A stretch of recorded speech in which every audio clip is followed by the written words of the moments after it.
Hi, I'm Kira, an author of double rake loom knitting books.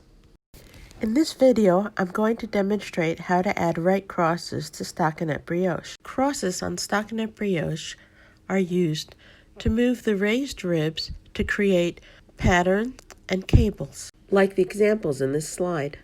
Now I'll demonstrate how to add a rake cross.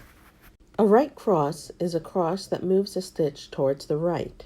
To add a rake cross, pick up the two loops that you're going to cross and move the loop that's in your left hand to the peg on the right. And then put the right loop onto the left peg. Another way to remember this is that the first loop that's crossed points towards your right hand.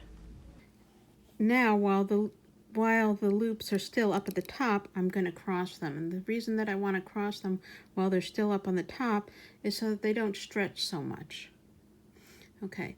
Which will help form tighter cables. Now I'm going to demonstrate by adding two rake crosses.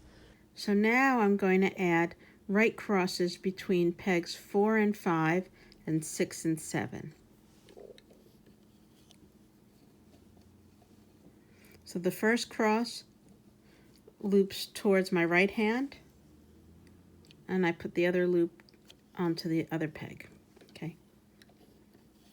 Then I'm adding a rake cross to pegs 6 and 7. So again, the left peg is going to be crossed over to the right. So the first cross points towards my right hand. Then I push the yarn down between the rakes. After crossing the loops, push the yarn down between the rakes to help form even stitches. A left cross is identical to a right cross, except in a left cross, the first loop that's crossed points towards the left.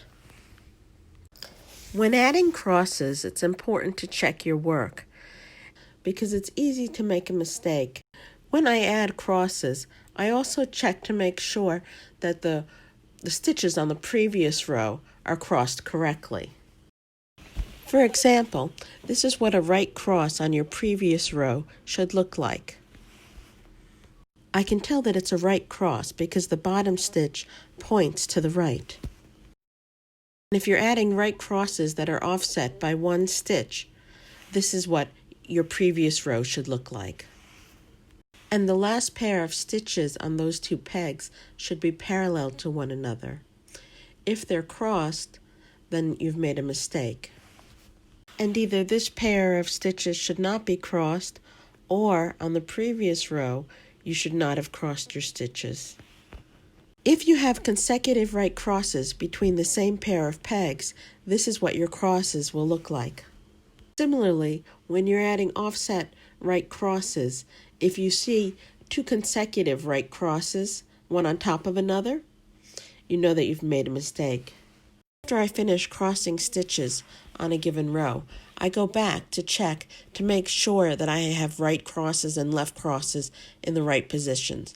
And I can tell whether I've added a right cross or not by looking at the bottom loop of each pair of crossed loops. The bottom loop, the direction of the bottom loop will tell me which way the pair is crossed. So in this example, I've got two adjacent right crosses. In the next video in this series, I'll demonstrate how to knit the triangle stitch on stockinette brioche and the spiral stitch on stockinette brioche.